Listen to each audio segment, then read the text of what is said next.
Ito po mga kababayan, ang gamot sa mga malalabo ang mata. Ang tawag po dito ay layasin. Ang ilalim po ay puti. Tatandaan po ninyo ang itsura ng dahon. Tapos ang bunga niya ay ganito. Anhin mo'y upli. Pero ang ilalim po ay puti ang dahon. Tatandaan po ninyo mga kababayan. Ang gamot po nito sa mata pangpalinaw ay katas po ng tubig. Pag pinutol ninyo ang katawan, ipapatak ninyo sa mata ninyo. Kaya po sa edad kong ito ay malinaw pa ang mata ko. Ayan po, at marami na pong natulungan ito.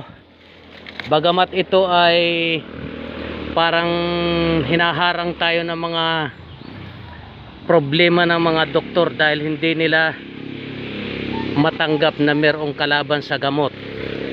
Pangalawa, ang gamot po na krudo ay gamot sa may mga buni.